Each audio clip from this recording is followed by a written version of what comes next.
IARK Presents Lead X Podcast. Leader Experience yang menceritakan mereka yang terkabarkan dalam terang dan mereka yang berjuang dalam kesunyian.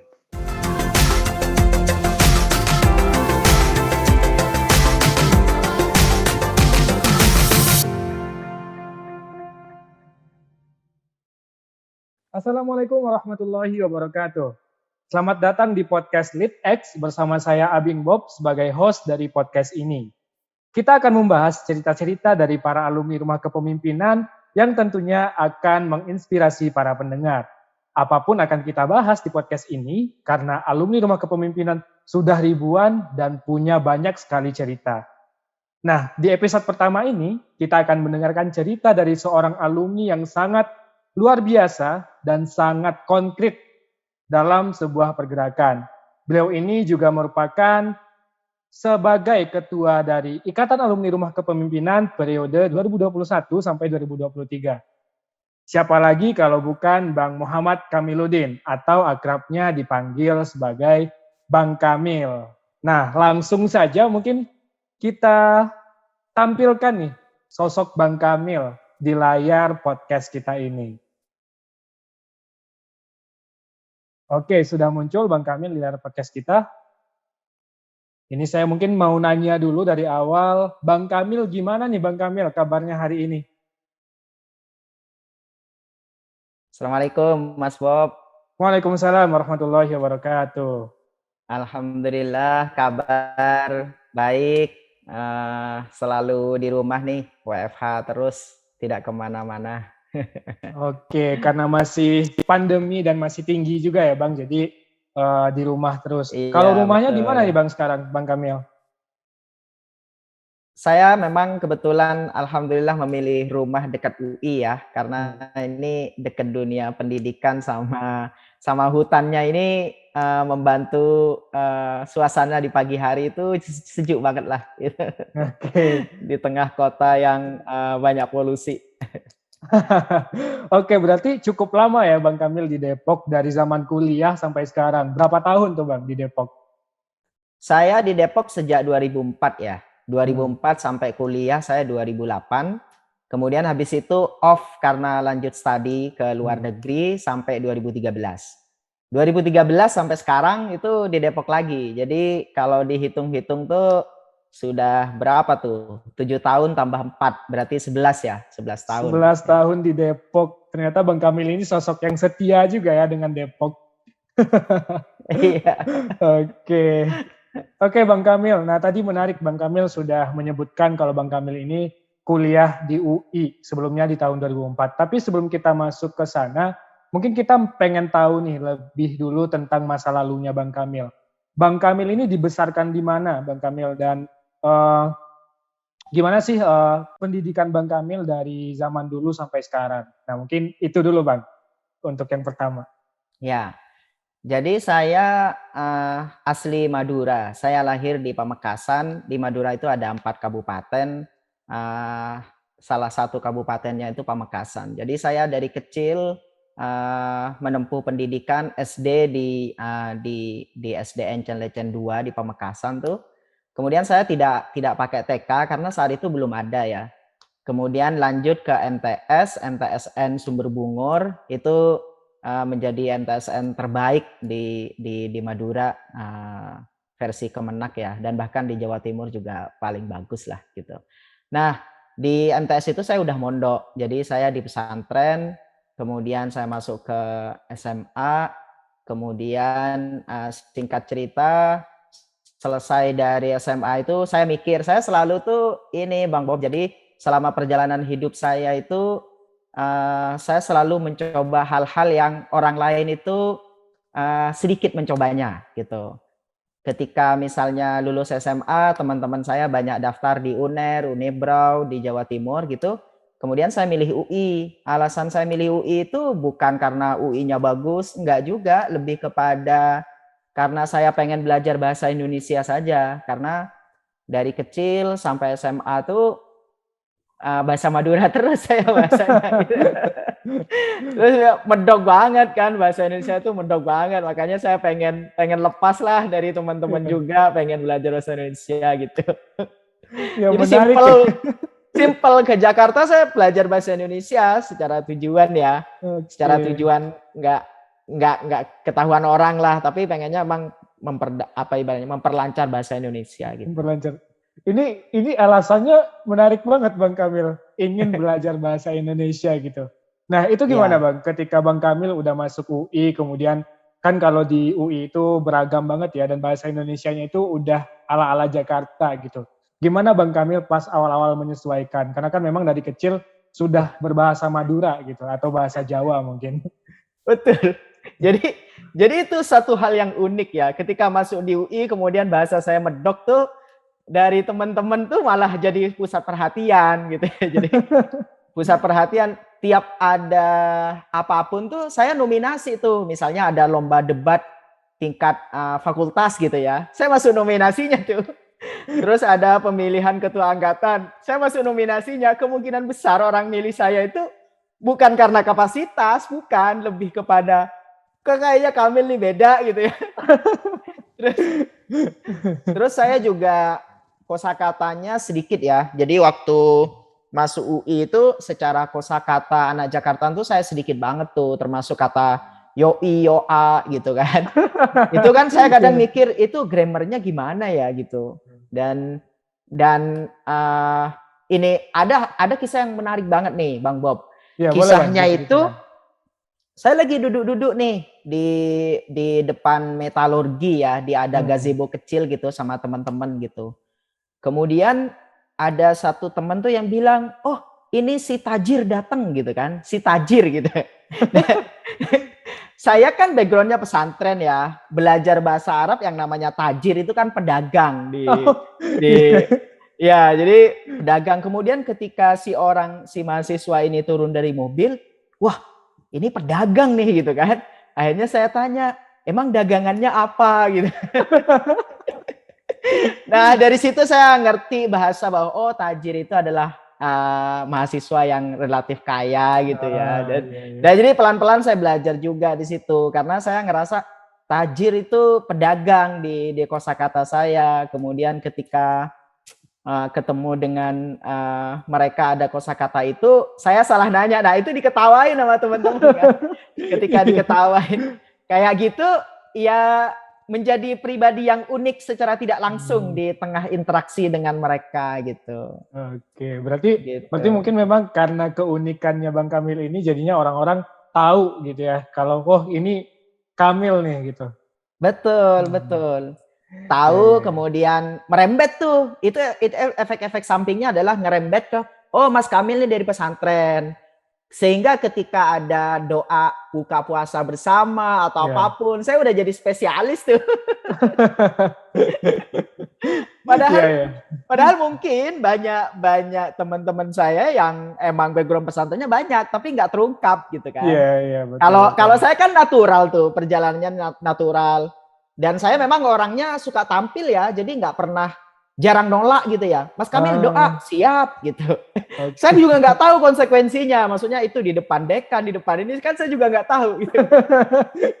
Yang penting ketika diminta, oke, gas. Oke, gitu ya, siap gitu. Nah, jadi ketika diminta selalu siap. Ya itu menjadi titik-titik yang pada akhirnya saya ngajar anaknya dosen, kemudian ngajar ngaji sana sini, dan bahkan orang yang saya ajarin tuh jadi wakil rektor, jadi dekan, gitu-gitu. Jadi itu sebuah tabungan tabungan kontribusi saya yang terjadi secara natural dan mungkin salah satu poinnya adalah jangan pernah nolak kebaikan gitu. Dan ketika orang lain meminta kita, berarti kita dianggap oleh orang itu kita mampu gitu. Sehingga ketika kita minta disuruh berdoa, disuruh ini, berarti orang ngelihat kita itu kita mampu, maka lakuin aja gitu. Oke Bang. Nah ini menarik nih. Sebelum kita sampai ke poin itu, karena itu kan nanti akan kita bahas ya tentunya. Nah Bang Kamil kan sudah mempunyai pemikiran seperti itu. Ada nggak sih Bang mungkin di keluarga Bang Kamil memang diajarkan untuk menjadi pribadi yang seperti itu? Atau gimana sih cara orang tua Bang Kamil atau keluarga Bang Kamil mendidik seorang Bang Kamil ini? Ya itu pertanyaan bagus nih. Makasih banyak Bang Bob. Itu tidak lepas dari memang lingkungan keluarga ya. Jadi memang di lingkungan saya, di orang tua di Madura gitu ya.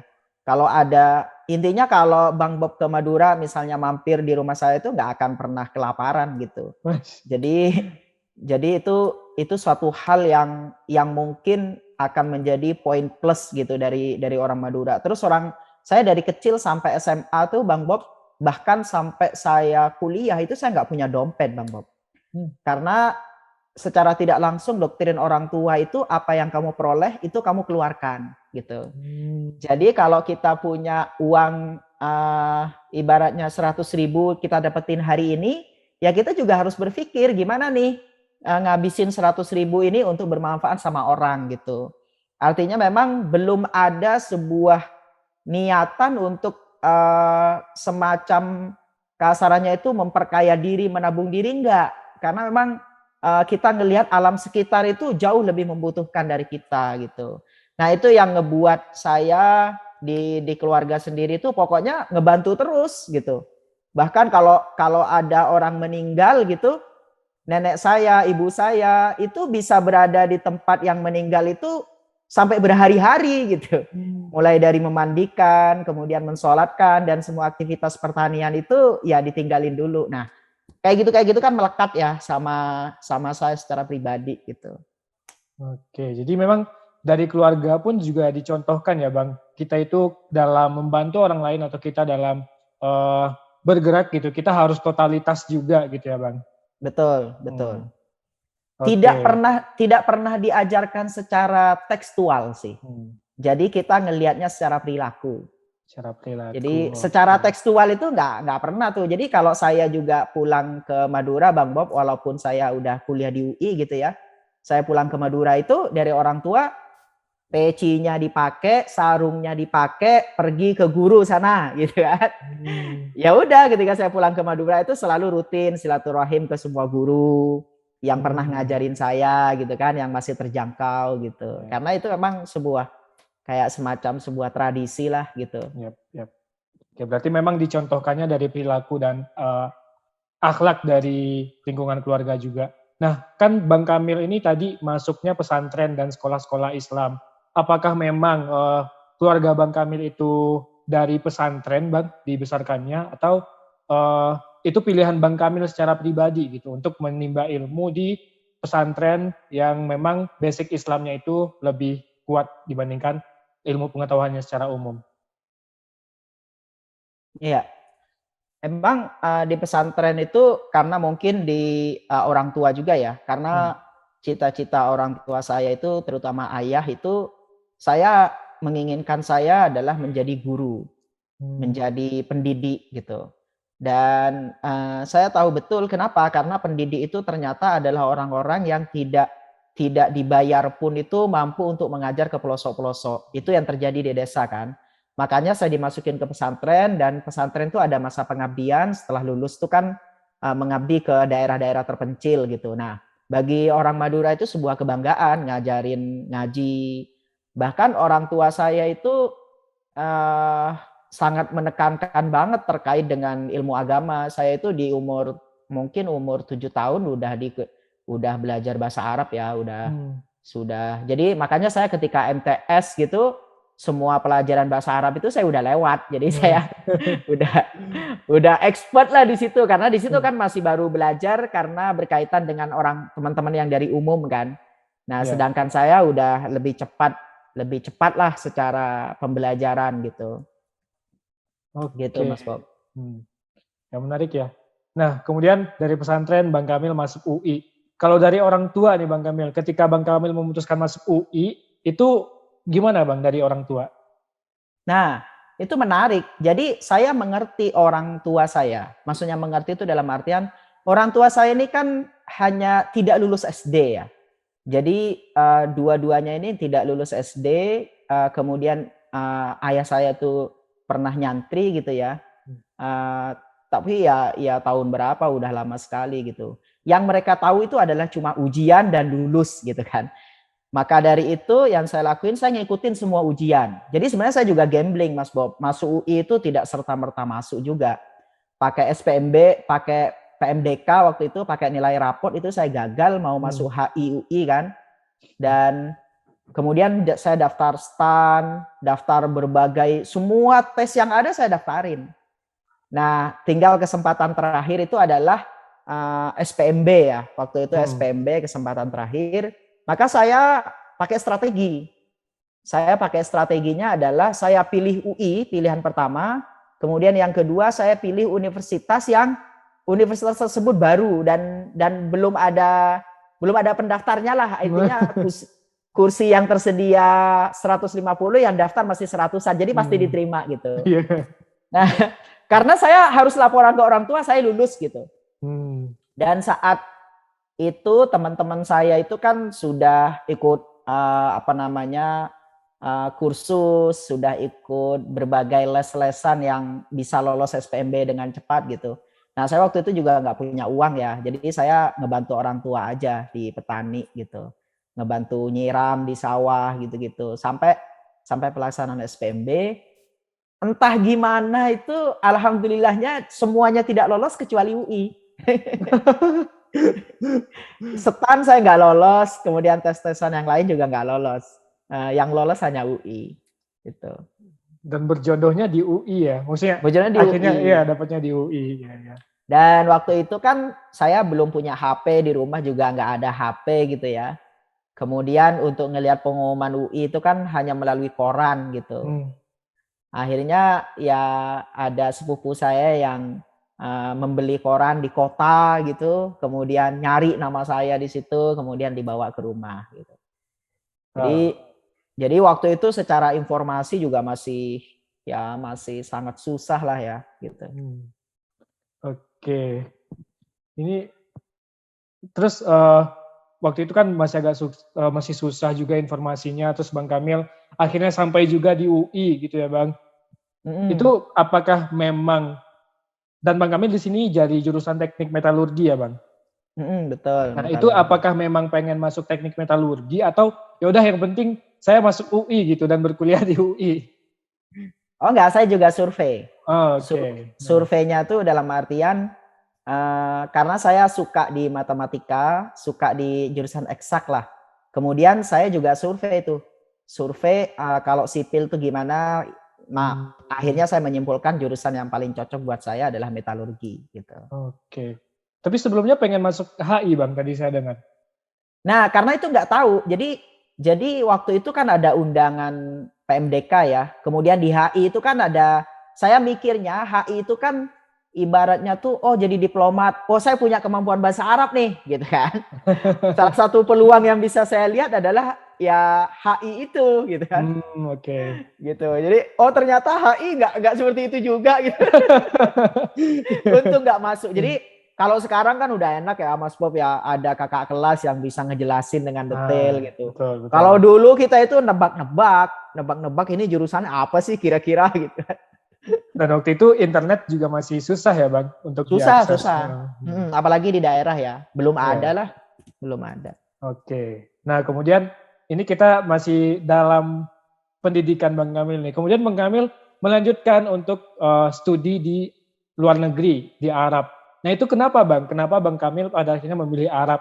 Apakah karena memang Bang Kamil ini bisa bahasa Arab, kemudian memilih Arab, atau ada alasan lain? Menarik tuh pertanyaannya.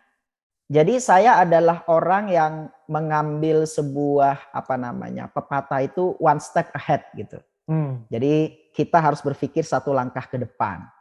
Jadi ketika saya udah memutuskan S2, maka ketika S1 saya udah mencari S2. Jadi makanya saya sebelum lulus itu saya udah dapetin 3 universitas. 1 di Korea, kemudian 2 di Arab Saudi gitu. Nah, saya adalah orang yang tahu kelemahan saya apa dan kelebihannya apa. Kelemahan saya adalah bahasa Inggris. Dan saya tahu betul kelemahan itu, maka dari itu saya tunjukin kepada profesor di 3 universitas ini yang saya komunikasi ini dengan menggunakan bahasa Inggris yang bagus. Padahal bahasa Inggrisnya itu ya saya minta diketik beberapa kali gitu-gitu kan. Nah, akhirnya saya bisa lolos tuh di ketiga-tiganya, dan saya selalu berpikir bahwa semua peraturan itu sebenarnya tergantung semangat kita. Kan peraturannya waktu itu kalau mau lanjut S2 harus ada ijazah, harus ada ini gitu-gitu kan. Saya belum punya ijazah, tapi saya yakinkan ke profesornya di saat itu, saya akan lulus, tenang aja gitu. Saya akan lulus, pasti lulus, insya Allah pasti lulus gitu. Karena saya nggak ada kendala akademik gitu. Akhirnya saya diterima. Jadi saya diterima di King Saud, kemudian saya diterima di KAUS, kemudian saya waktu itu di salah satu universitas di Korea gitu. Ya intinya tinggal berangkat lah, tinggal berangkat. Kemudian karena saya ini juga backgroundnya ya santri, maka saya pulang ke Madura. Saya pulang, saya datang ke orang tua, saya musyawarah. Kemudian dari orang tua diajak ke kiai yang ngajar saya di pesantren. Minta pendapatnya kiai. Nah kiai bilang, kamu nih muslim, jadi rukun Islamnya dipenuhi aja dulu gitu, yaitu haji. Jadi maka dari itu pilih aja yang ke Arab Saudi. Tujuannya adalah haji. Gitu. Oh, Masya Allah. jadi berubah tuh dari semua. Saya ke Arab Saudi tujuannya udah haji gitu. Oke, jadi ya udah berangkat ya. Sambil studi bisa sambil haji gitu ya Bang? Betul. Bahkan saya baru nyampe udah musim haji langsung berangkat. Jadi hajinya belum sekolah itu, saya belum sekolah udah haji duluan. Jadi itulah kenapa kok dalam kehidupan saya itu selalu ada mentor ya, guru-guru kayak gitu, karena memang sudut pandangnya beda. Jadi kadang-kala sudut pandang kita itu harus ke sini gini segala macam. Ternyata sudut pandang kiai itu sederhana. Kamu Islam, ada rukun Islam yang kamu kalau bisa kamu penuhi yaitu haji, udah berangkat tuh. Iya. Menarik ya. Saya nggak kepikiran tuh sampai sana. Berarti memang luar biasa mentor atau kiai dari Bang Kamil ini. Nah, Bang Kamil, tadi kan pas studi di Arab itu bisa haji. Ada pengalaman menarik lainnya nggak Bang ketika Bang Kamil itu studi di Arab, Bang? Banyak banget. Jadi yang paling berkesan ya. Ya saya banyak momen tuh ya di Arab Saudi itu, saya banyak momen banget. Maksudnya banyak momen tuh dalam artian dari sebelum berangkat itu, jadi enaknya beasiswa Arab Saudi itu kan saya dibiayain full sama dikasih tiket pulang pergi tiap tahun ya. Ada momentum yang saya ngerasa bahwa kehidupan saya itu adalah selalu ditolong oleh Allah Subhanahu wa taala gitu. Jadi kayak semacam kebutuhan saya itu karena saya selalu mintanya sama Allah gitu. Jadi bermusyawarah sama guru, minta sama Allah, ya udah selesai gitu. Dan beneran selesai itu. Ketika sebelum berangkat saya punya kendala Mas Bob. Kendalanya itu saya butuh dana finansial kan untuk beli tiket segala macam karena akan diganti di sana gitu. Kemudian saya waktu itu minjem ke RK gitu-gitulah gitu. Nyari teman-teman gitu. Pokoknya saya nggak mau ngasih tahu orang tua. Jadi saya berusaha sendiri karena pasti akan diganti sama Saudi kan. Cuma saya kan butuh beli dulu nih. Ya saya berdoa gitu kan. Tahajud rajin waktu itu. Dia memang beneran kayak kebutuhan dan emang bermesraan lah gitu sama Allah gitu. Suatu ketika ada orang nelpon saya. Mas Kamil ketemuan yuk, ayo saya bilang. Dan itu salah satu ininya Mas Bob, saya jarang nolak gitu. Jadi orang mau sesibuk apapun tuh, nggak dadakan nih ini segala macam. Saya nggak kayak gitu. Jadi mau diminta tausiah, kok dadakan sih? Itu bukan saya gitu. Jadi kalau saya diminta tausiah nggak akan jawab, kok dadakan? Nggak kayak itu. Biasa aja kali gitu. Akhirnya saya ikut tuh. Saya datang terus kata dia, saya mau ngasih duit sama kamu gitu kan. Ngasihnya berapa coba? 7 juta. Jadi dia, ini ya Allah ini ngasih 7 juta tuh. Ngasih 7 juta dan jangan kamu balikin. Ini bukan hutang. Jadi ini buat kamu, sangu kamu ke Arab Saudi. Gitu kan. Bisa kamu bayangin tuh Mas Bob. Itu padahal waktu itu tiketnya 4 juta doang. Berarti masih lebih 3 juta kan. Tahun 2008 tuh.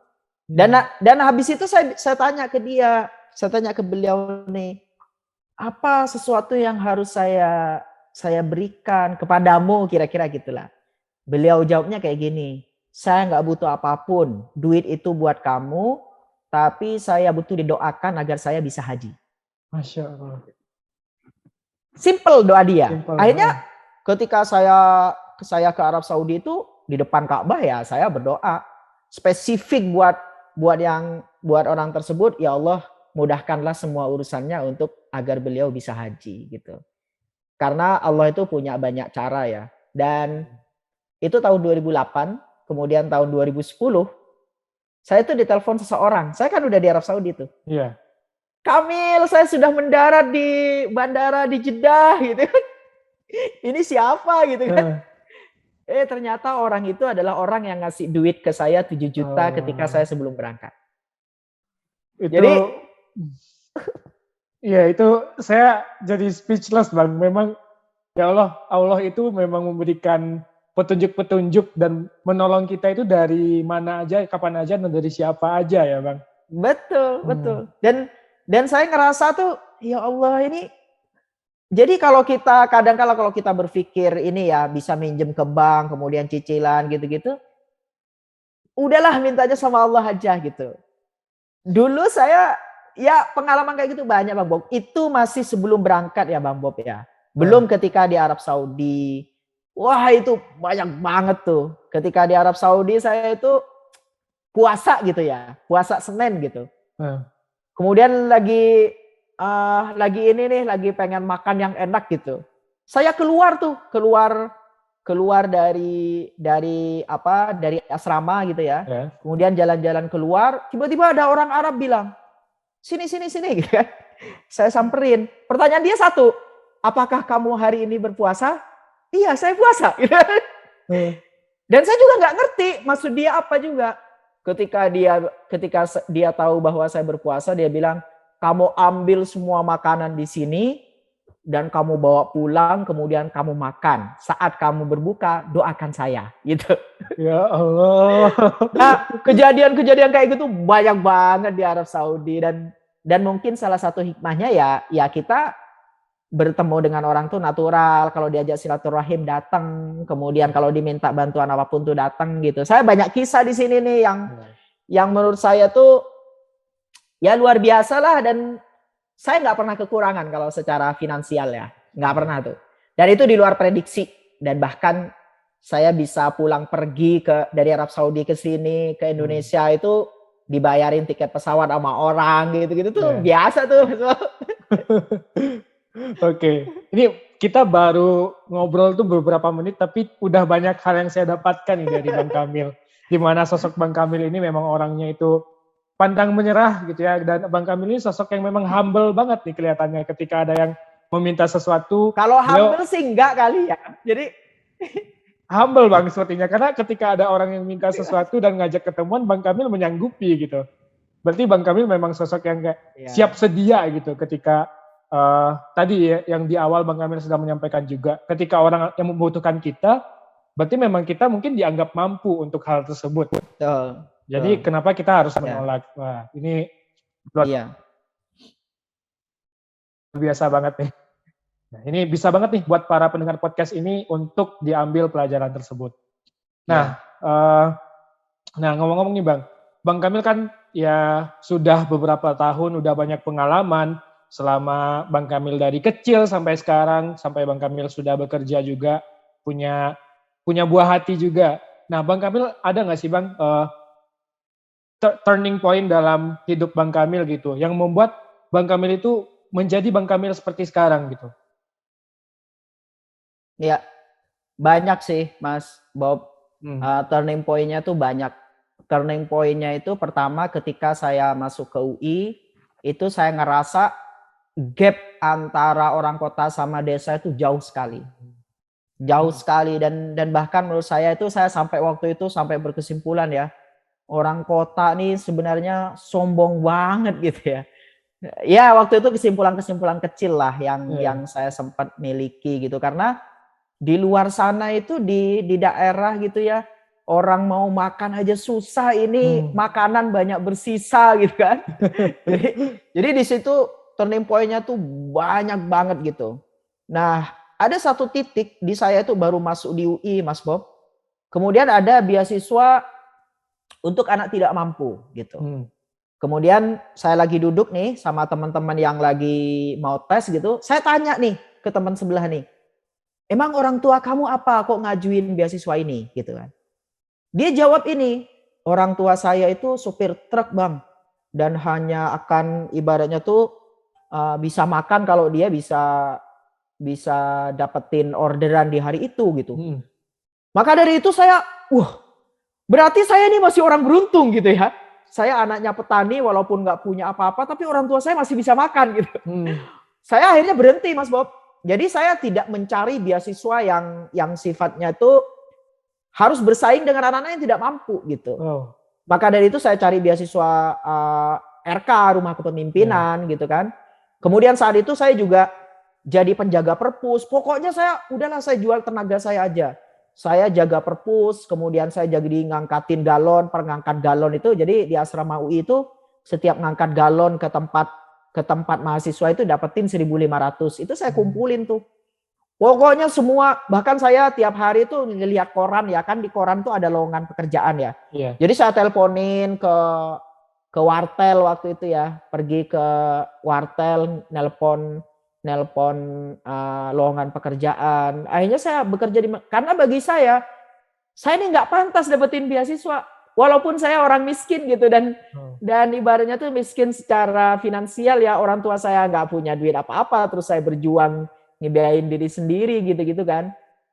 Dari situ banyak jalan sih mendapatkan beasiswa RK, kemudian ada senior yang manggil saya gitu kan. Kemudian dari situ saya udah mulai berpikir tuh bahwa ya masuk UI itu udah cukup gitu. Masa saya masih ngutang-ngutang terus juga gitu. Jadi kalau saya sekarang tuh kadang miris ngelihat orang terkaya di negeri ini masih dapetin beasiswa gitu, walaupun itu hak semua warga negara gitu. Iya juga sih, tapi yang lebih membutuhkan tuh masih lebih banyak gitu. Itu ya lanjut Bang.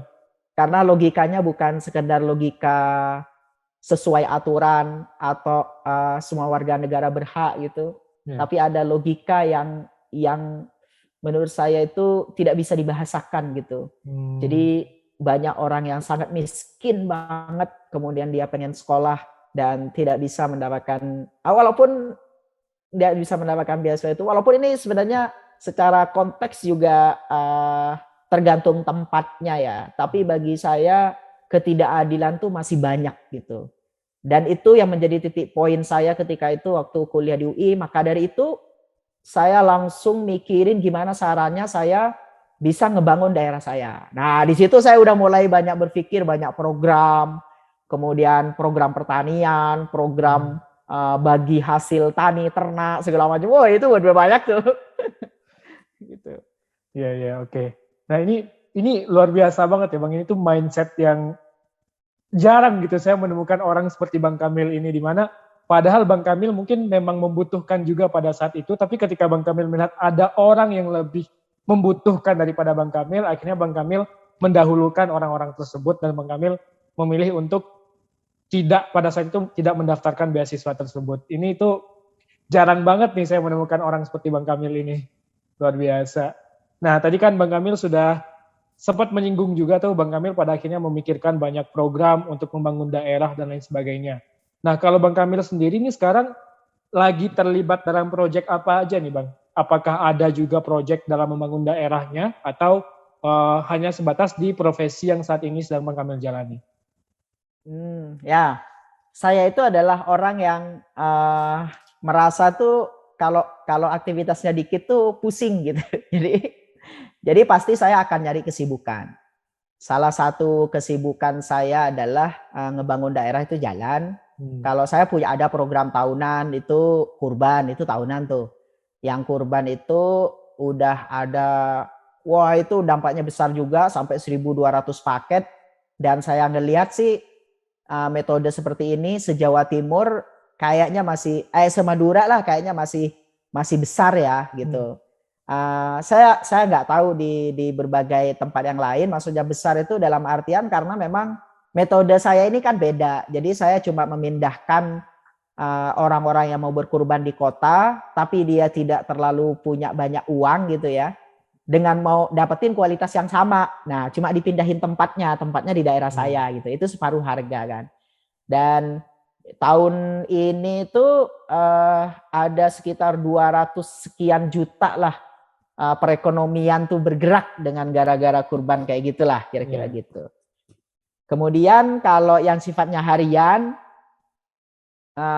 ya itu masih ngebantu para petani menyalurkan berbagai program sedekah, program telur sih. Jadi saya ngelihat ada petani yang misalnya punya usaha telur gitu ya, biar dia juga maksimal dan dia semangat, telurnya tak beli, kemudian hasil pembeliannya itu dibagiin ke masyarakat dengan hanya satu butir, 2 butir, itu nggak apa-apa, yang penting semuanya dapat gitu. Ya saya pasrahkan lah ibaratnya kayak gitu tergantung berapa banyak orang donasi gitu. Kalau yang sifatnya ya banyak sih Bang, yang sifatnya hit and run tuh yang banyak. Kemudian saya juga di Iluni UI itu saya di Alma Mater Center. Kemudian itu santunan beasiswa ya ada di situ. Kemudian aktivitas-aktivitas yang lain tuh ya di RK. Saat ini lebih banyak di RK sih. Saya saat ini harian saya itu ngebaca WA, ngebaca masukan-masukan gitu kan. Karena saya orangnya suka ini, Mas Bob, apa ya? Orang mengkritik dan ngasih masukan itu menurut saya levelnya masih level 1 gitu. Level yang lebih dalam dari itu harusnya dia terlibat gitu. Dan saya adalah orang yang dimanapun kalau saya mau memperbaiki Luni UI, salah satunya saya minimal masuk ke sistemnya gitu. Ternyata ketika masuk di sistemnya itu, oh iya banyak peluang yang bisa digarap gitu-gitu kan. Nah gitulah kira-gitu. Dimanapun saya waktu di Arab Saudi itu saya jadi ketua PPI, ketua mahasiswa, kemudian lagi bingung lagi nih, nggak ada kegiatan. Oh gampang, saya nyewa bis. Kemudian saya bilang ke masyarakat Indonesia yang di Arab Saudi, siapa yang mau umroh gitu kan? Ayo ikut saya gitu. Saya nggak ngambil keuntungan apapun. Jadi udah penuh tuh satu bis 50-an orang gitu. Gitu. Jadi berangkat ke Mekah gitu, berangkat ke Madinah gitu. Jadi saya nyewa bis, tentunya saya dengan tim ya. Tapi pikiran-pikiran kayak gitu bisa kita lakuin gitu. Banyak banget yang bisa kita kerjain gitu kan. Dan itu orang nggak kebayang kan? Orang sementara berangkat umroh sendiri-sendiri. Akhirnya saya mikir, kenapa nggak saya nyewa bis, kemudian saya tawarin gitu kan. Ya udah nyewa bis, kemudian ditawarin, kita akomodir, makannya mereka kita akomodir, hotelnya mereka kita akomodir, dan kita nggak ngambil keuntungan apapun. Jadi semua pengeluaran dibagi rata gitu. Jadi gitulah kira-kira. Senang, tapi punya kepuasan sendiri, senang, kemudian senang aja Mas Bob gitu, karena hidup saya itu udah dibantu banyak orang, saatnya saya ngebantu orang lain gitu. Masya Allah. Berarti Bang Kamil ini memang orangnya aktif banget, tadi disebutin membantu dalam memberdayakan warga-warga di daerahnya gitu. Kemudian Bang Kamil aktif di organisasi seperti Iluni UI, Ikatan Alumni Rumah Kepemimpinan, dan banyak hal lain lagi. Dan ini saya mau nanya nih Bang, Bang Kamil itu pernah nggak sih Bang merasa capek gitu? Karena saya lihat kegiatannya banyak banget gitu. Iya, jadi saya itu saya pernah banget tuh. Saya di LPDP kan dulu waktu itu persiapan keberangkatan ya. Waktu ngelola persiapan keberangkatan tuh naik gunung, kemudian ke TNI, kemudian kadang jam 1 dini hari masih rapat, bangun lagi jam 3. Saya itu ngelola itu 5 tahun, itu saya nggak pernah sakit yang harus ke rumah sakit ya. Nggak pernah tuh. Jadi ibaratnya tuh seneng aja gitu, ketemu banyak tokoh, ketemu berbagai karakter orang gitu, seneng aja. Dan lucunya berhenti tuh, jadi berhenti karena Ramadan waktu itu ya, nggak ada aktivitas gitu. Oh saya sakit langsung. jadi memang tubuh ini kayaknya memang harus bergerak, beraktivitas gitu ya. Dan saya tuh sebenarnya senang Mas Bob, makanya hampir semua ide dari yang diberikan oleh alumni Rumah Kepemimpinan, semampu kami eksekusi. Jadi Mas Bob misalnya usul tolong adain pengajian, kami adain tuh. Iya. Tolong adain pelatihan ini, kami adain. Tolong adain pelatihan bahasa Inggris, kami adain gitu. Dan saya adalah orang yang menghindari orang-orang yang pesimis. Jadi misalnya nih, saya bertemu Mas Bob nih, saya pengen ngadain ini gitu.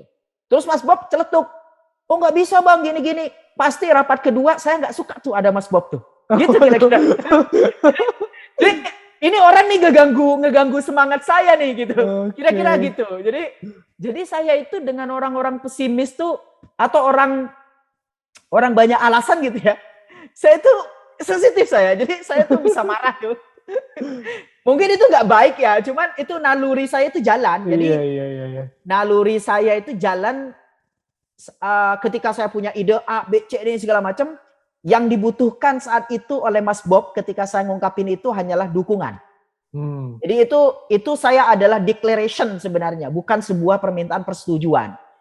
Jadi ketika saya bilang ke Mas Bob, saya pengen ngadain umroh bersama nih di ARK gitu. Mas Bob tuh jangan bilang, ini pandemi bang, gini-gini. Itu saya biasanya kesel tuh. Jadi yang saya butuhkan dari Mas Bob tuh, oh ide bagus bang, ini bang. Wah itu saya makin menjadi-jadi tuh. Gitulah kira-kira itu. Dan pada akhirnya kan, pada akhirnya orang-orang setipe itu akan berkumpul secara natural ya. Secara natural. Jadi ketika orang-orang kayak saya suka bergerak gitu-gitu, alam itu menyeleksi dan seorang Kamil itu akan berkumpul dengan Kamil-Kamil lainnya gitu. Seorang Bob akan berkumpul dengan Bob lainnya. Kira-kira gitulah gitu. Gitu. Luar biasa. Ini saya dari tadi tuh selalu sering banget nih ngomong kata-kata luar biasa karena memang luar biasa banget gitu Bang Kamil. Oke, berarti tapi saya punya satu hal Mas Bob. Jadi saya itu ketika masuk di UI, itu yang saya bilang, saya tahu kelemahan saya. Di UI itu kan dites. Pertama kali masuk itu dites, saya itu 10 terbawah. 10 terbawah dari semua orang di Fakultas Teknik. Bisa dibayangin kan minder tuh, 10 terbawah. 10 terbawah ini dalam apa Bang? Jadi waktu itu dites akademik. Di tes akademik, kalau nggak salah waktu itu bahasa Inggris, kemudian ya ada beberapa tes lah. Waktu itu. Kemudian dipajang kan ininya hasilnya kan. Oh saya 10 terbawah tuh. Waduh. Itu baru semester 1. Tapi tahu nggak Mas Bob bahwa saya adalah orang yang jadi mapres ketiga di UI. Di teknik gitu. Wow. Berarti beberapa tahun kemudian jadi mapres ketiga Bang. Iya, tapi bukan karena kapasitas saya bagus, bukan. Jadi saya selalu berpikir peluang. Jadi saya udah terendah nih kan. Iya. Saya harus berstrategi nih, gimana caranya saya dianggap orang yang nggak bodoh-bodoh amat gitu kan. Apa yang saya lakuin sederhana Mas Bob. Setiap ada lomba, saya selalu daftar. Ada lomba karya tulis, saya daftar. Ada lomba mapres, saya daftar. Ada lomba apapun, saya daftar. Saya berpikir bahwa banyak orang pintar yang tidak daftar kan gitu. Akhirnya saya nyantol juga. Lomba karya tulis nyantol, lomba mapres dapat juara 3 gitu kan.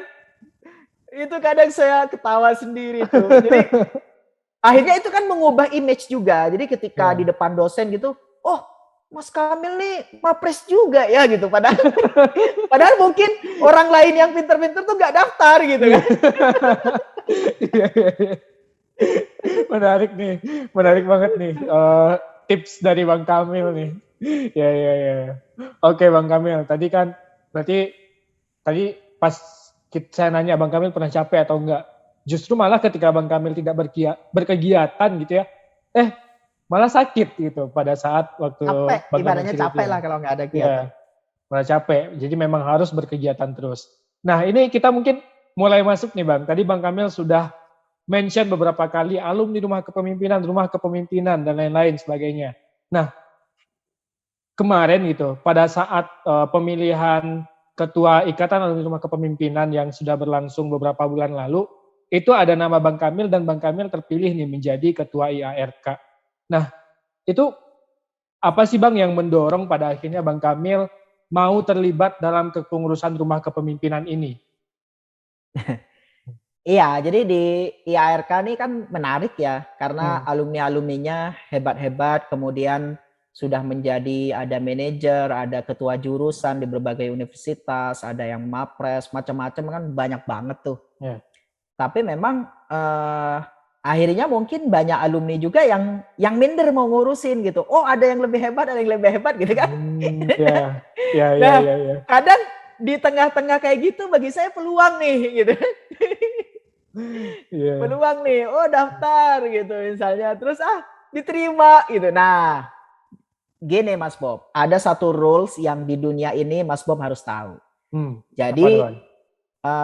kita itu harus punya otoritas, itu penting.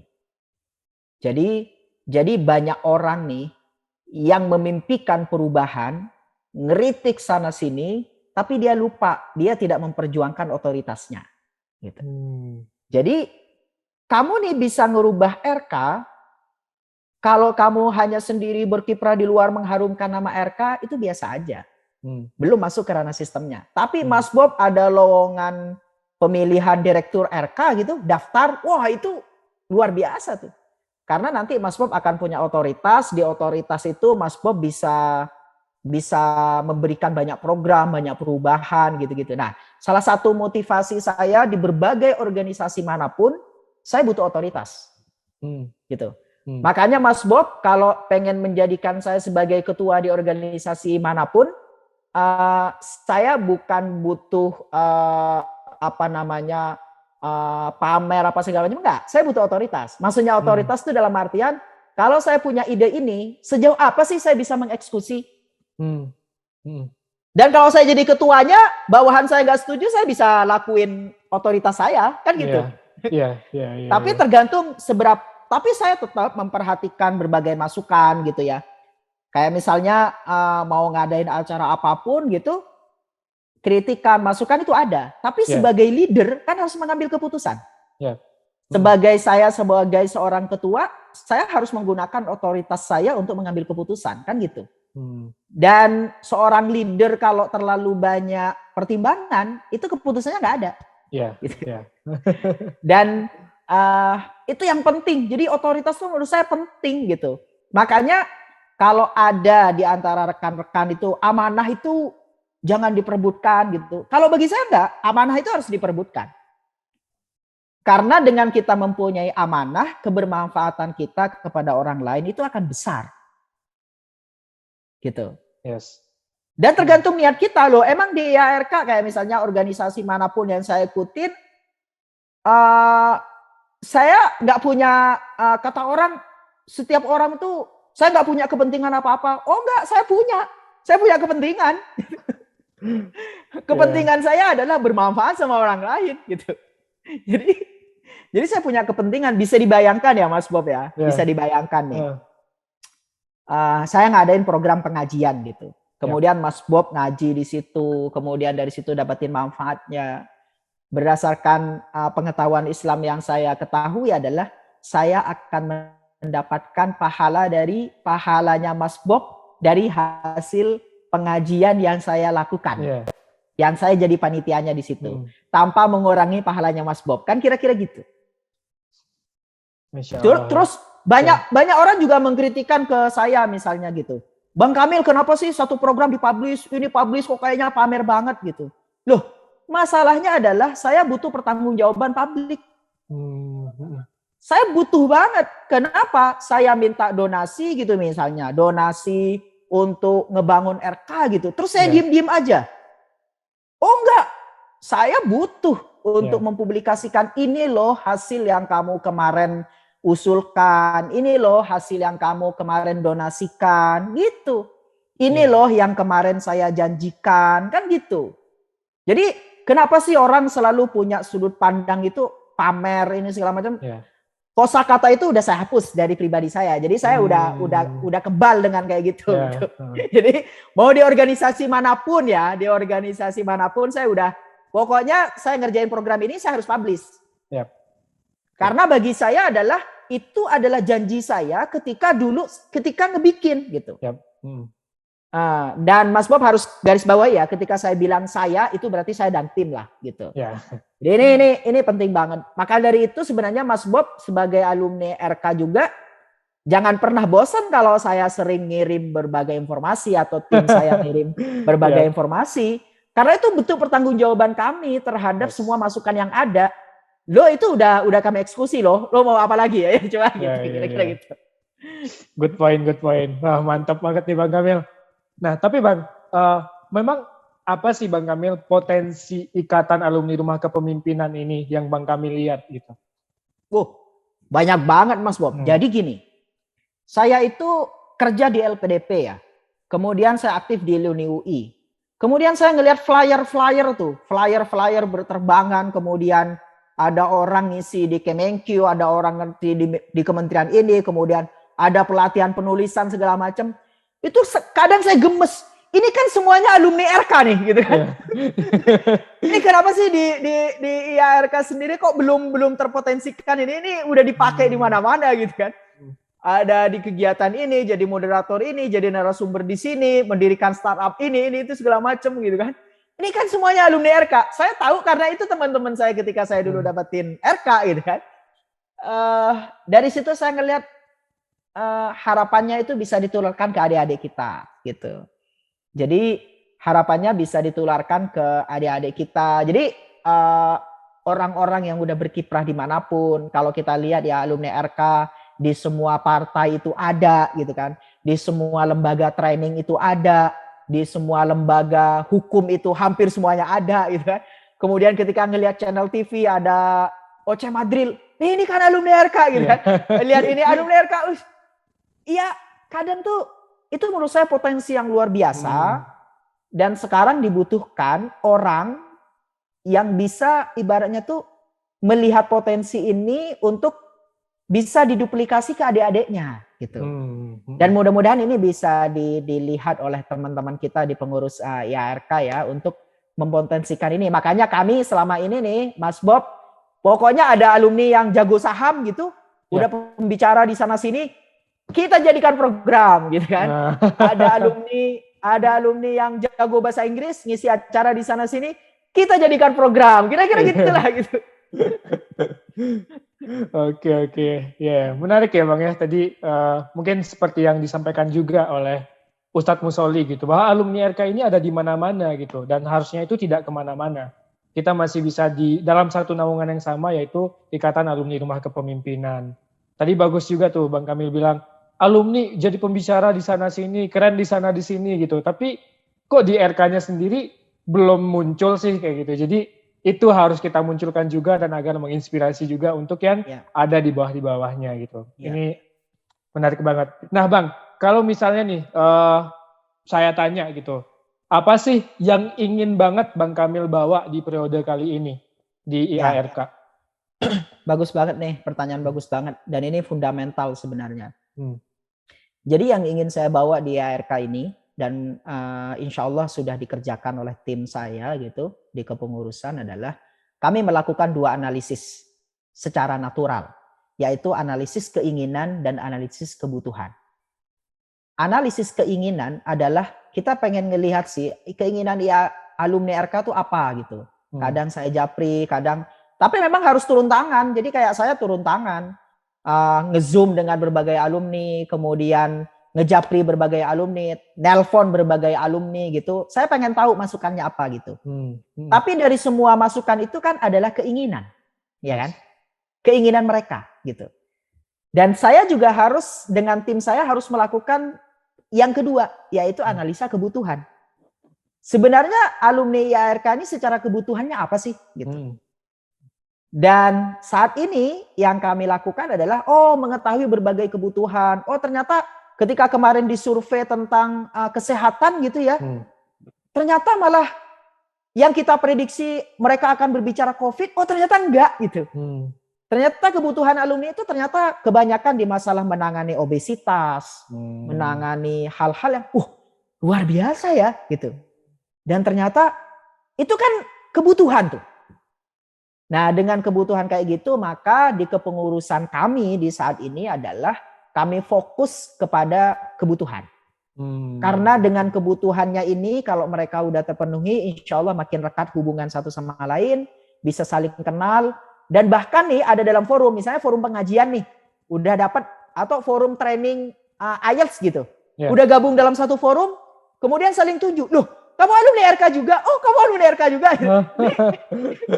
Jadi dari situ udah orang mulai kenal bahwa ternyata di luar sana mereka saling kenal tapi belum tahu bahwa sesama alumni RK gitu kan. Iya. Jadi menurut saya memang makanya kalau Bang Bob lihat akhirnya kami kepikiran bahwa semua pendaftaran tuh ngacu kepada satu link pendaftaran. Jadi kami nanti akan mengadakan yang namanya dashboard kegiatan di ARK sehingga nanti semua orang yang daftar itu bisa saling kenal satu sama lain. Kemudian ini jadi ajang silaturahim yang tidak efek-efeknya itu kita nggak akan tahu.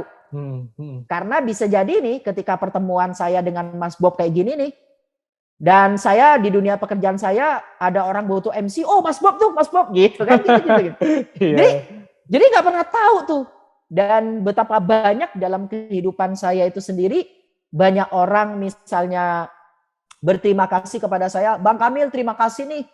Gara-gara Bang Kamil saya mendapatkan pekerjaan gitu kan. Saya mikir Mas Bob, apa saya nggak pernah ngebantu dia gitu. Ternyata dia dapetin info dari saya dari status Facebook saya. Jadi dapetin info dari status Facebook, kemudian dia daftar lamar pekerjaan itu, kemudian dia kerja di situ. Nah itu hubungan dengan saya tuh dekat banget. Ketika saya minta donasi tuh dia cair tuh gitu. Jadi kira-kira gitu. Jadi efek-efek sampingnya tuh kita kadang nggak tahu. Jadi apa sih yang pengen saya tanamkan di ARK ini? Saya lebih mengarah ke sekarang nih kepada analisa kebutuhan. Kemudian yang kedua, saya pengen ngewarisin dengan tim saya ini. Saya pengen ngewarisin gimana caranya IARK ini ngewarisin sesuatu lah. Jadi semua file, semua dokumen, semua hasil asesmen kita, semua hasil rekaman kami ngelakuin kegiatan itu kami akan wariskan ke generasi berikutnya. Biar mereka nggak mengulangi hal yang sama dan tinggal ini aja, tinggal meneruskan gitu ya. Dan memang di antara semua organisasi yang saya ikuti, saya mengakui sih di IARK ini agak berat memang, butuh tantangan lah. Gimana tuh Bang? Gitu. Bisa diceritakan tantangannya seperti apa? Tantangannya itu mungkin saya itu di LPDP di pekerjaan saya ya. Kalau saya nyapa orang itu selalu dibalas, jarang nggak dibalas. Mau misalnya Mas Bob apa kabar nih? Kita zooman yuk, itu dibalas gitu. Nah di alumni RK itu di-read doang sih. Tapi nggak apa-apa, mungkin sibuk gitu ya. Mungkin sibuk atau gimana gitu. Jadi kalau disapa, dikasih sapaan gitu atau assalamualaikum gitu masih di-read ya, beberapa taruhlah ya 5% dari 1.500 itu yang ngebales yang pada akhirnya karena saya butuh masukan. Jadi ketika saya nyapa Mas Bob itu ya jujur saya saya punya kebutuhan saya adalah apa sih yang Mas Bob inginkan di RK, apa yang bisa saya bantu, itu yang saya inginkan. Karena ya saya butuh loh, memang saya mau mengarah kemana kalau audiens saya gak ngasih tahu yang dibutuhkan apa kan gitu. Oke, nah jadi nih buat para pendengar yang kebetulan alumni RK juga, nah itu kalau Bang Kamil ngechat dibalas ya. Nggak harus juga sih, nggak harus kan. Ada chat yang nggak perlu dibalas, ada yang perlu dibalas kan itu. Sip. Oke, nah tadi menarik tuh, sudah kita mendapatkan ya gambaran bagaimana periode Bang Kamil ini di IARK nanti akan berjalan dengan adanya analisis kebutuhan dan juga akan mewariskan gitu kepada penerus selanjutnya apa saja yang bisa diteruskan ataupun dilakukan dengan lebih baik lagi oleh generasi penerus dari Bang Kamil ini. Atau mungkin di tahun depan Bang Kamil lagi gitu. Bahkan kalau bisa setahun aja cukup. Biar ada generasi berikutnya. Ya. Kita lihat nanti Bang Kamil. Nah, mantap nih ya. Oke, sip. Nah, selanjutnya Bang Kamil, tadi sudah kita dapatkan frame tentang ya IARK itu sendiri. Nah, kita beranjak dari IARK, tadi sudah kita dapatkan juga Nah, mungkin ini pertanyaan yang lebih ini aja ya, Bang. Kan Bang Kamil ini sering banget gitu jadi pemimpin atau jadi leader dalam sebuah tim. Nah, ada nggak sih Bang Kamil sosok seorang role, bukan seorang sih, tapi ada role model Bang Kamil dalam kepemimpinan gitu? Ya, banyak banget. Hmm. Ini mau dimulai dari mana? Mau dimulai dari saya kuliah atau ketika udah sampai sekarang gitu? Jadi gini. Boleh Bang, dari kuliah Iya. sampai sekarang. Betul. Gini Mas Bob, saya itu apa yang saya lakuin ini saya tidak sendiri. Saya pasti punya mentor. Dan saya pasti punya teman diskusi. Gitu ya. Nah, salah satu kriterianya adalah saya selalu punya orang yang bisa menasihati saya secara belak-belakan. Kemudian yang kedua adalah dia memang qualified di situ. Gitu.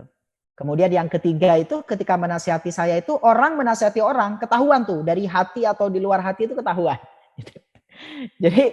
Jadi ketika Mas Bob menasihati saya nih, saya bisa tahu levelnya. Maksudnya levelnya tuh, Mas Bob ini levelnya sampai level beneran pengen ngasih nasihat gitu. Kita bisa tahu.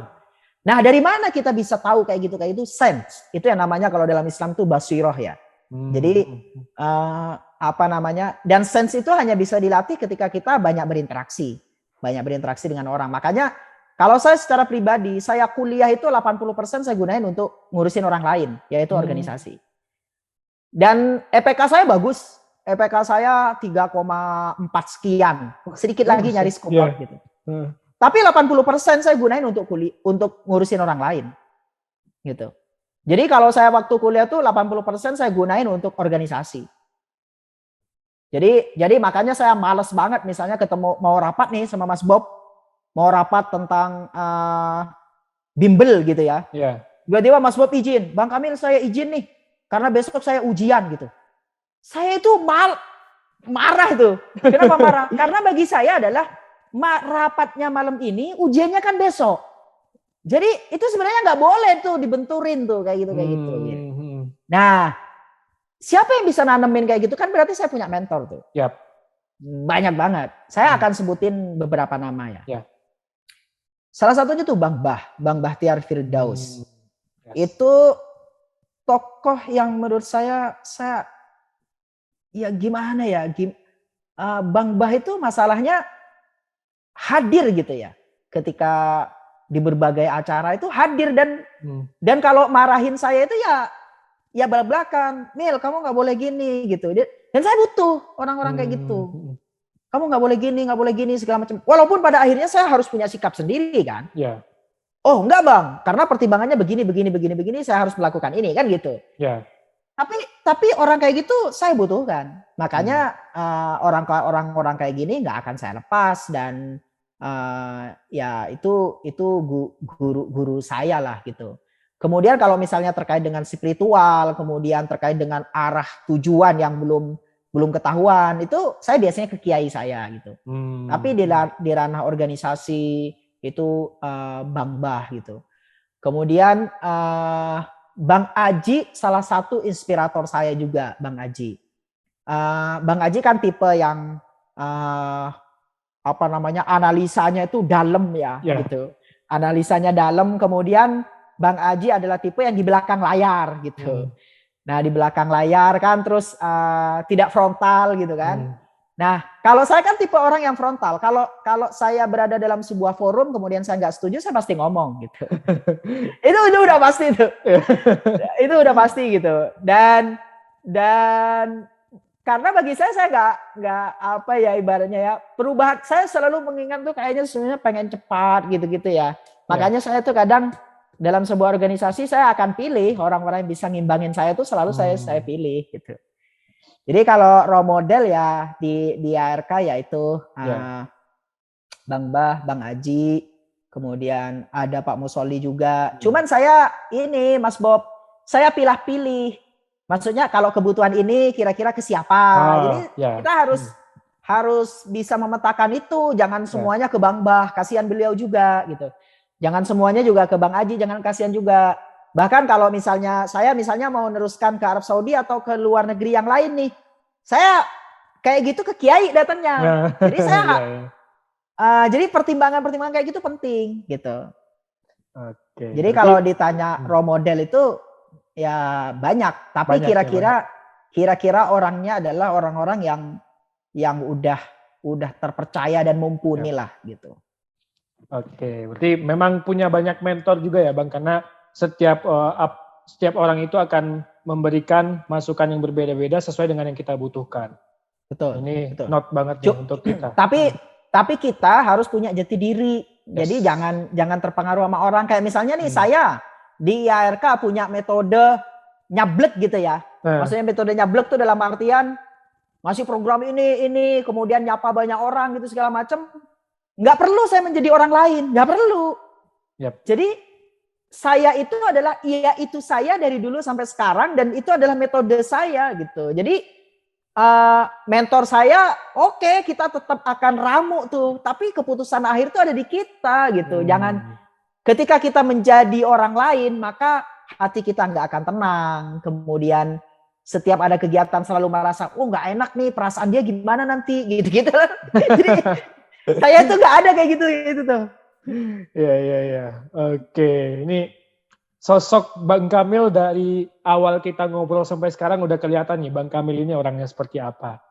Oke, nah Bang Kamil, mungkin karena waktu cerita kita nggak terlalu panjang nih Bang Kamil, sebenarnya pengen banget banyak lagi menggali dari Bang Kamil. Tapi mungkin untuk sebagai penutup nih, agar orang-orang tahu gitu, Bang Kamil ini goals akhirnya apa sih Bang yang Bang Kamil inginkan Bang dalam kehidupan Bang Kamil? Gitu. Itu pertanyaan bagus tuh. Pertanyaan bagus. Jadi goals akhir saya itu sebenarnya tidak satu. Kalau diramu memang menjadi satu ya. Menjadi satu itu adalah bermanfaat sama orang lain. Tapi hati-hati dengan kata-kata bermanfaat karena menjadi tukang sapu aja itu sudah bermanfaat gitu. Jadi yang dikatakan bermanfaat ini adalah sesuai kapasitas dan otoritas kita gitu. Jadi ibaratnya kalau kita punya uang 1 juta, kebermanfaatan kita itu ketika kita mensedekahkan 100 juta gitu.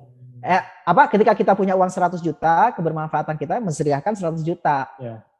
Jangan 1000 gitu, kira-kira gitu. Jadi goals besar saya itu sebenarnya saya pengen menjadi orang yang bermanfaat. Kemudian saya punya beberapa planning hidup. Salah satunya adalah menjadi guru. Kemudian saya pengen mempunyai dana abadi. Ini masih keinginan nih kalau yang ini. Pengen punya dana abadi keluarga gitu ya. Saya adalah orang yang sebisa mungkin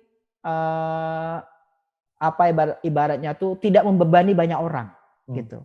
Maksudnya membebani banyak orang tuh ketika Mas Bob gitu misalnya hidup gitu terus ngebebani banyak orang itu gimana sih gitu rasanya gitu. Jadi saya pengen gimana caranya mengurai beban banyak orang gitu, khususnya di kampung saya sendiri karena itu yang bisa saya lakukan lebih banyak gitu. Kalau di kampung saya tahu mereka, kemudian saya tahu tingkat kepercayaannya sampai di level mana. Karena kalau di kampung itu saya ngasih 1 sapi untuk dikembalakan gitu, nggak perlu perjanjian kerjasama tuh. jadi itu akan jalan gitu Mas Bob. Jadi goals akhir saya adalah saya pengen menjadi orang yang bermanfaat sesuai dengan kapasitas saya. Maka dari itu kapasitas saya yang harus saya tingkatin di setiap saat. Dengan bergabung di berbagai organisasi, saya secara tidak langsung adalah mengupgrade kapasitas saya yang orang lain mungkin tidak menyadari. Gitu. Jadi karena bagi saya adalah mau buku good to great, mau buku communication skill atau buku misalnya 7 Habit, itu adalah sebuah teori dan di Indonesia ini berbeda gitu. Di Indonesia ini butuh kebijaksanaan yang banyak. Kayak misalnya bukan sekedar benar salah. Jadi kalau kita di lampu merah tuh, kalaupun lampunya udah hijau, kita nggak boleh langsung berangkat, nggak boleh. Tetap kita harus lihat kanan kiri ada orang yang nyebrang nggak gitu. Nah itu yang saya ngerasa bahwa teori-teori itu boleh kita kumpulkan, tapi jangan salah. Kita harus berani terjun di lapangan untuk mengasah diri kita masing-masing gitu.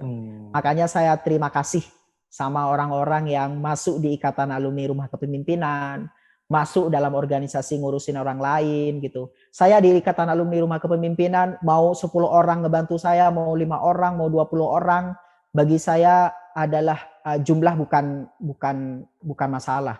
Yang saya butuhkan adalah komitmen. Bahkan Mas Bob, semua orang ninggalin saya dan tinggal saya sendiri nih di Ikatan Alumni Rumah Kepemimpinan, ya saya akan jalanin sesuai kemampuan saya. Berarti kalau kemampuan saya hanya bisa ngasih 1 program sebulan, ya itu doang gitu. Tapi bagi saya adalah sejarah perjalanan hidup saya itu, saya paling concern sama komitmen orang. Jadi makanya Mas Bob kalau misalnya datang nih ke saya, Bang Kamil saya nggak bisa komit karena di IARK ini kan organisasi non-profit, maka ini adalah prioritas kedua dari pekerjaan saya. Saya akan bilang, Mas Bob mohon keluar dari IARK. Loh iya. Kalau Mas Bob ngomong kayak gitu sama saya akan bilang keluar. Karena ketika Mas Bob ada di sistem saya, maka Mas Bob akan jadi variabel saya untuk mengambil keputusan.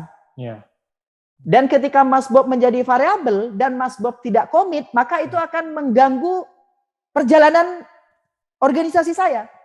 Maka dari itu mending Mas Bob gentle kemudian bilang, Bang Kamil saya mundur. Wah itu enak. Jadi pengambilan keputusan di saya makin sedikit. Gitu kira-kira.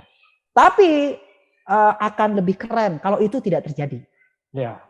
Jadi akan lebih keren ketika Mas Bob gabung di IARK itu dengan komitmen. Karena orang komit itu bukan berarti orang yang dipanggil hari ini tidak datang. Bukan. Orang komit itu adalah orang yang punya inisiatif dan bisa memberikan alternatif. Dipanggil rapat. Bang Bob rapat hari ini. Kata Mas Bob, oh maaf Bang, saya hari ini ada les nih. Boleh besok nggak? Nah itu saya anggap tetap komit gitu. Bukan berarti Mas Bob nggak komit, bukan. Justru orang yang nggak komit itu, Mas Bob hari ini rapat, siap Bang. Nggak datang, nggak ada komunikasi, nggak ada ini. Ngeselin banget kan yang kayak gitu. Karena itu menjadikan variabel, mengganggu kita gitu-gitu kira-kira. Jadi secara definisi juga kita harus luruskan gitu. Kira-kira begitu Mas Bob, mudah-mudahan obrolan kita ini ambil yang baik karena situasinya berbeda-beda, kemudian konteksnya juga berbeda-beda gitu. Yang jelas kalau teman-teman mau ngambil satu hal dari kehidupan saya adalah ambillah bahwa saya tidak pernah menolak kebaikan yang ditawarkan kepada saya, gitu. Hampir saya tidak nolak, gitu. Bahkan sekedar Mas Bob, Bang Kamil, tolong saya bikinin teh atau susu dong. Kadang Mas Bob akan ngira, oh gimana sih, kok Bang Kamil lebih tua, kok kamu disuruh bikin? Enggak. Saya kalau Mas Bob nyuruh, saya bikin gitu. Sesimpel itu sih Mas Bob hidup itu. Siap Bang. Oke, baik. Nah, tampaknya ini menarik banget. Makasih banyak Bang Kamil atas semua yang diceritakan tadi dan atas semua inspirasi yang diceritakan ke kita. Itu yang terakhir itu nendang banget Bang. Yang Bang Kamil bilang, tidak menjadi orang yang akan menolak kebaikan yang datang kepada Bang Kamil. Nah ini harusnya ya kita para pendengar, kita bisa juga nih menerapkan ini di diri kita masing-masing. Nah mungkin untuk di akhir, terima kasih sekali lagi Bang Kamil karena sudah mau mengisi di podcast Ikatan Alumni Rumah Kepemimpinan atau podcast LeadX, Leader Experience. Semoga dari cerita Bang Kamil ini kita banyak mengambil hikmah dan banyak mengambil inspirasi dari yang tadi sudah kita dengarkan secara bersama-sama. Sekali lagi terima kasih Bang Kamil. Mungkin sama-sama. izinkan saya menutup podcast ini. Jadi untuk para pendengar podcast LeadX dari Ikatan Alumni Rumah Kepemimpinan, tadi kita sudah mendengarkan bagaimana seorang Bang Kamil bercerita dan menceritakan pengalaman hidupnya yang banyak memberikan inspirasi dan hikmah kepada kita. Nah, ini baru satu orang Bang Kamil aja, sementara kita masih punya banyak lagi alumni Rumah Kepemimpinan yang sudah sampai ribuan. Nah, itu nanti kita akan ulas cerita-cerita menarik mereka dan menginspirasi di podcast LeadX Ikatan Alumni Rumah Kepemimpinan ini. Jadi, jangan lupa teman-teman semua di-subscribe di YouTube kami, kemudian di-like, dan jika teman-teman ingin memberikan saran ataupun masukan, bisa banget kirimkan di kolom komentar. Dan jangan lupa ikuti juga Instagram @alumni.rk. Selain itu, podcast ini juga teman-teman bisa dengarkan nanti di Spotify. Jadi tidak hanya di YouTube, jadi bisa didengarkan juga di Spotify. Sekian dari saya, host Abing Bob. Semoga kita bisa menjadi orang-orang yang bermanfaat seperti tadi yang disampaikan oleh Bang Kamil. Terima kasih semuanya. Assalamualaikum warahmatullahi wabarakatuh.